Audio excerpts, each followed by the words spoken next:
Shout out to Jesse. Only one of y'all motherfuckers out here giving me some money. We got Jesse out here, became a supporter, sent me $25 motherfucking dollars. Okay, I'm doxing people over here. This motherfucker sent me $25. Where's my girl Duncan Felonies at? She needs to be Duncan Felonies needs to get back out here and send me some motherfucker. She was sending me some fucking cash back then. Where Duncan Felonies at? I need that cash, bitch. Started time ago. I caught the rheumatism, camping in the snow. But I killed a chance of Yankees, and I'd like to kill some more.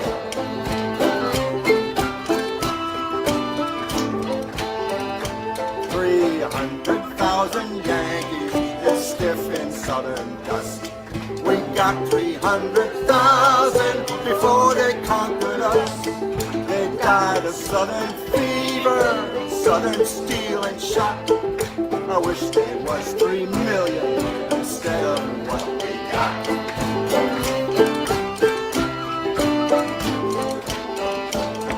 I can't take up my musket and fight them now, no more.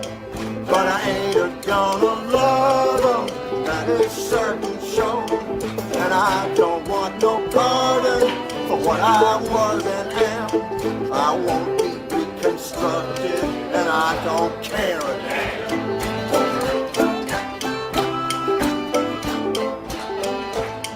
Oh, I'm a good old rebel, now that's just what I am. Oh, I'm a good old rebel, that's just what I am.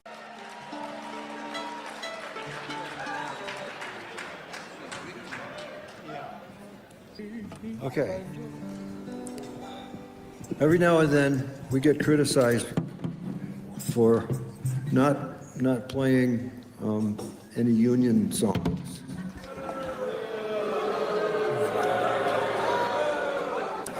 And what we usually say to that is we're a non-union band. Yee-yee! But we do respect our fellow reenactors, and many of our fans, staunchest fans, are union reenactors. What are you, jealous? Hey, if you didn't have Yankees, who would you play with? Come on. There are people that send us comments on YouTube, and they don't understand that this is a hobby, that we're all friends with each other. Nobody gets hurt on purpose, although accidents have happened. But the best part of it is, as our Captain Rich Johns in the 2nd South Carolina Volunteer Infantry Company I, who was wounded and survived Hamburger Hill in Vietnam. I do this because everybody comes home at the end of the day. So that's a good thought right there.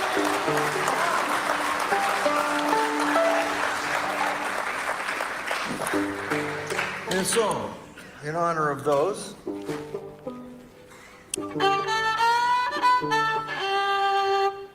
okay, 1, 2, 3.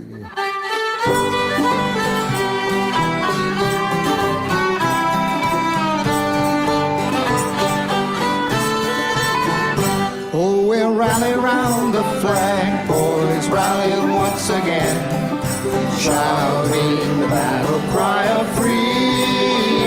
And we'll rally from the hillside and gather from the plain, shouting the battle cry of freedom. The Union forever, hurrah, boys, hurrah, down with the traitor and up with the star. And we'll rally round the flag, boys, rally once again.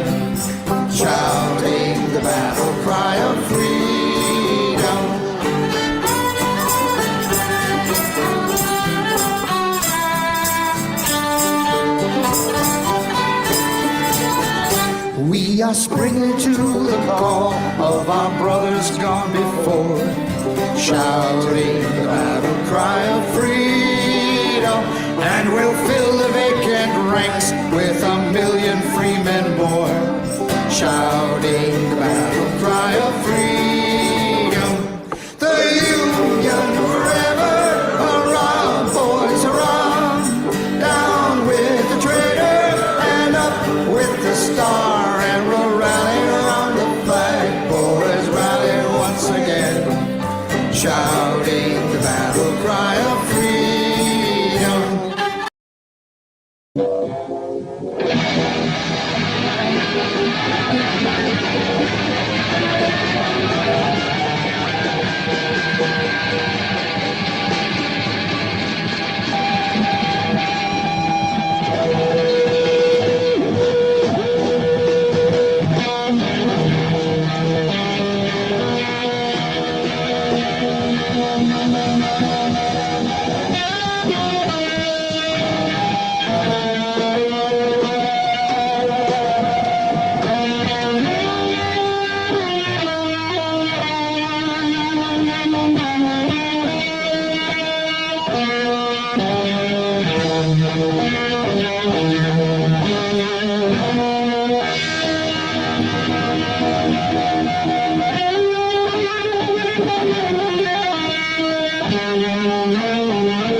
It's crazy how like Hendrix is he's just making noise. Hendrix is just making noise. he's not very good. He's not very good at playing guitar. He just makes noise.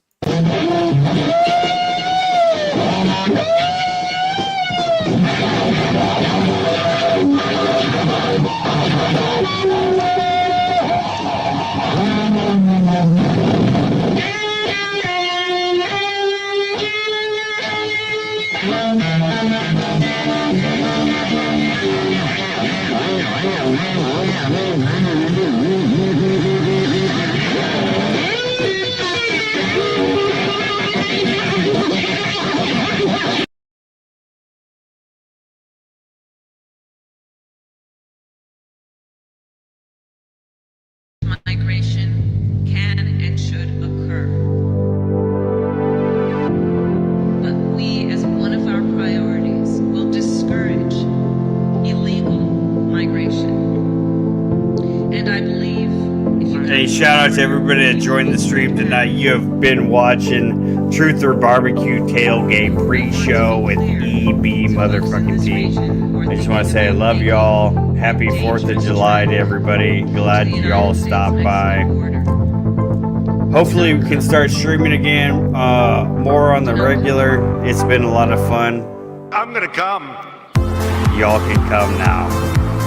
I'm gonna come. You're gonna come. Everybody's gonna come. Let's get it. Happy 4th of July. Happy Independence Day. We love y'all. We'll see you on the next one, all right?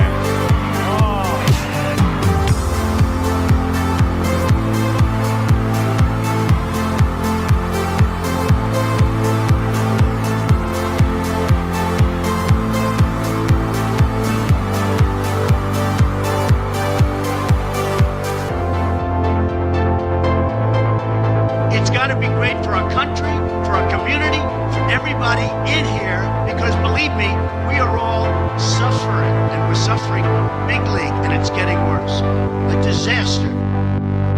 but we, as one of our priorities, will discourage illegal migration. Wrong. And I believe if you come to our border, you will be turned back. When Mexico sends its people They're not sending their best. I want to be clear. They're not sending you. To folks in this They're not region sending who are you. thinking about making They're sending that people dangerous that trek have lots of problems. to the United States and they're bringing Mexico those border. problems with us. Do not come. Do not come. I'm gonna come. Do not come. So strong. Do not come. We have made him that way. Do not come. Which is wreaking havoc Do not come. all over the world. Do not come. People are scared. Do not come. You're gonna see some real good things. I'm going to. Do not. I'm going to. Do not. I'm going to. Do not. I'm going to. Do not. I'm going to. Do not. I'm going to. Do not. I'm going to.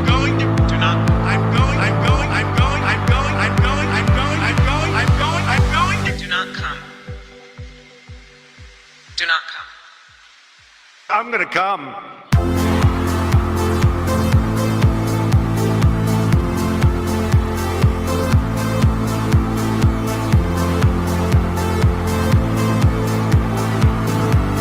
So strong.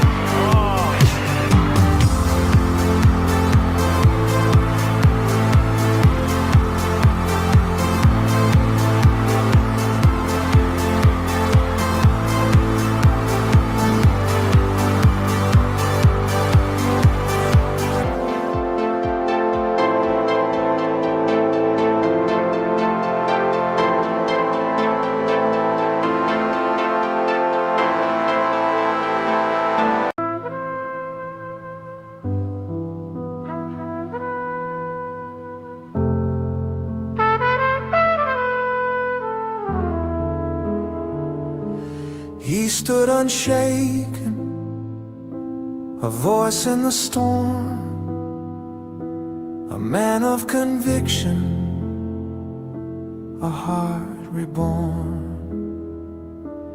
He spoke the truth when the cost was high. He lived for Jesus, unafraid to die. We are Charlie Kirk, we carry the flame.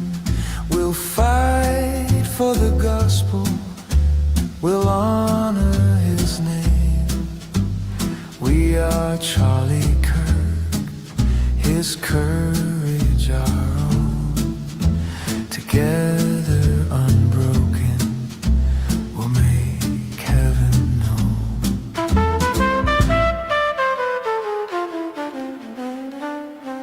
A husband, a father, his family held near. A home built on scripture, on faith without fear. The world tried to silence, but his voice remains.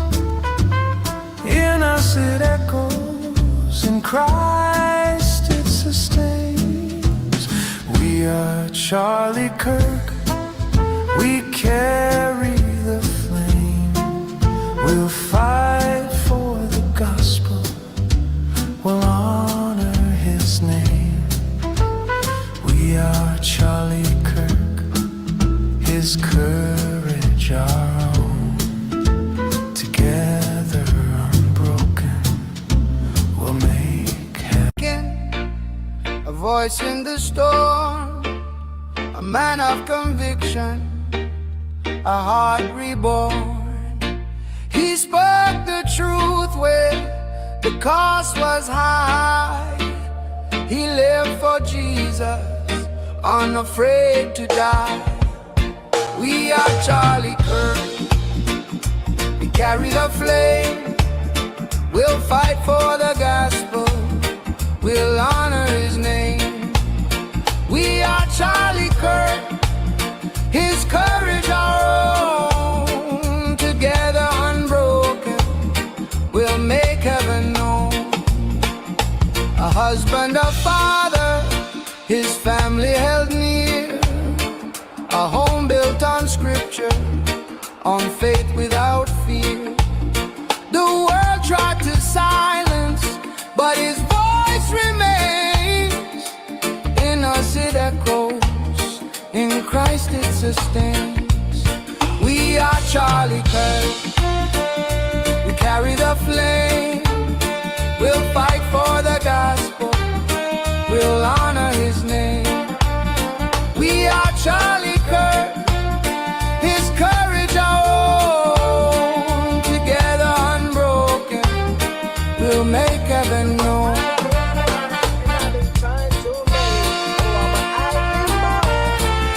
I'm just island boy.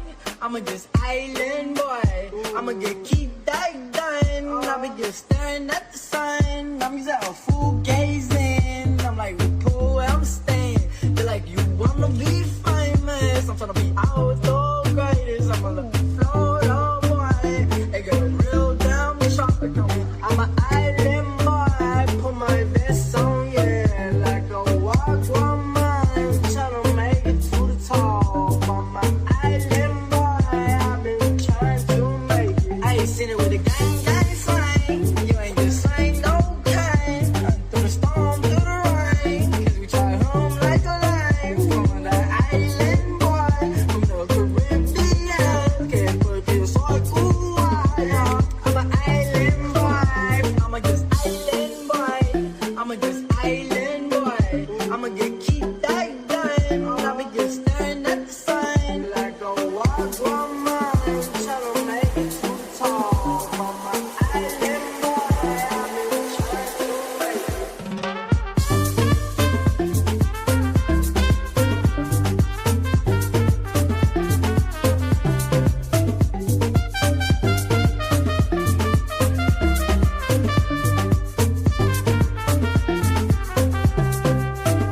Seen it with the gang, gang sign. You ain't just signed, okay.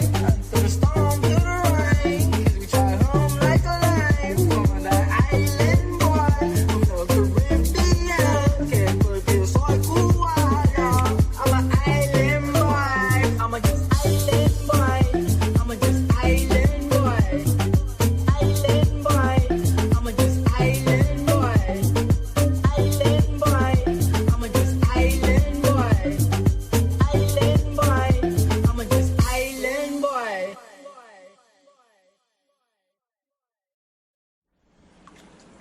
Island boy. Island boy. Island boy. Gonna wear a vest in the island boy. Island boy.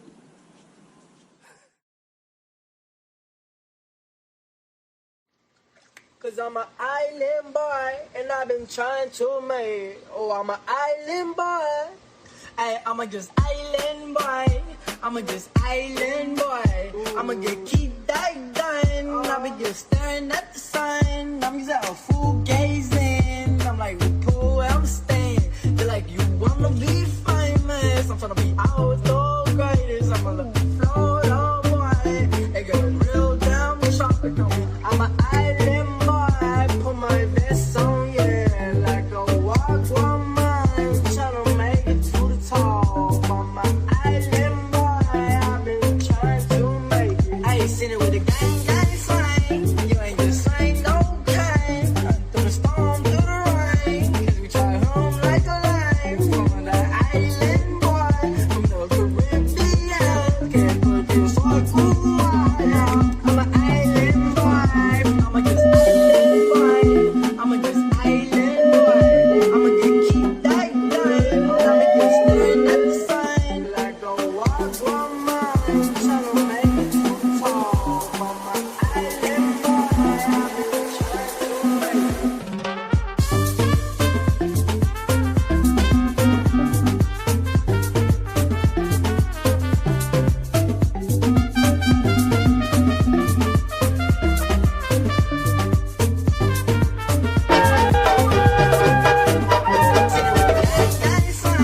You ain't just signed, okay. Through the storm, through the rain. Cause we try home like a line. Waking dreams, surrealistic notions of unreality.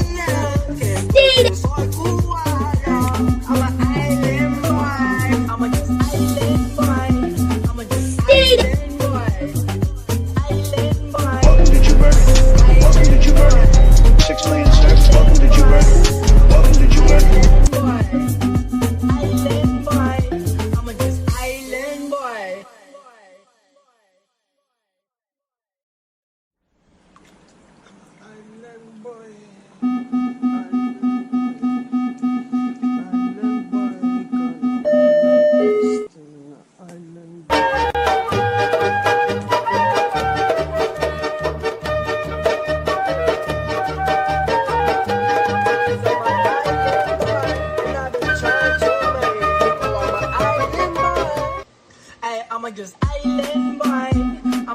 island boy.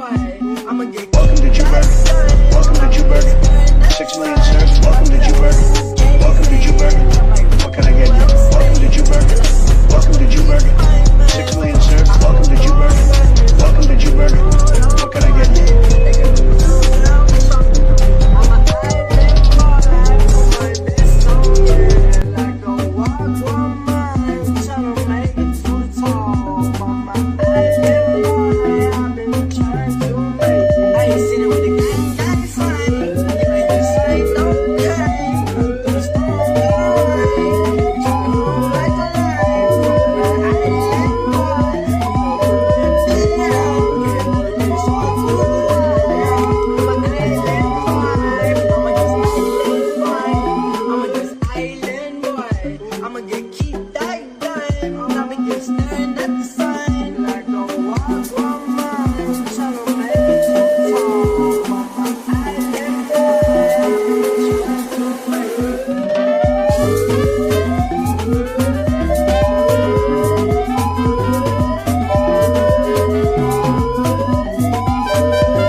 Waking dreams, surrealistic notions of unreality. Der Völkerstreit oder Hass untereinander, wird gepflegt von ganz bestimmten Interessenten. Es ist eine kleine, wurzellose, internationale Clique, die die Völker gegeneinander hetzt, die nicht will, dass sie zur Ruhe kommen. Es sind das die Menschen, die überall und nirgends zu Hause sind, die nirgends einen Boden haben, auf den sie gewachsen sind, sondern die heute in Berlin leben, morgen genauso gut in Brüssel sein können, übermorgen in Paris oder mit in Prag oder in Wien oder in London und die sich überall zu Hause fühlen. Es sind die einzigen, die wirklich als internationale Elemente anzusprechen sind, weil sie überall ihre Geschäfte betätigen können. Aber das Volk kann ihnen ja nicht nachfolgen. I will be the Nazi bastard.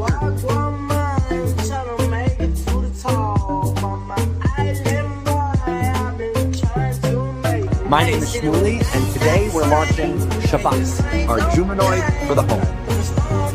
Shabbat, yeah, the new at-home robot. You live with a robot now? Yeah, I mean, now I can do my laundry on the Sabbath. He does my taxes every quarter. I just go to work, and he takes care of all the schlepping, Bubby. Boy, you gotta be kidding me. No.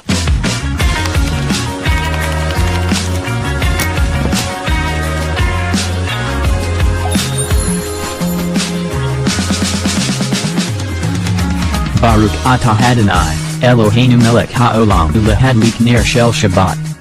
Shabbat Shalom. Mazel tov.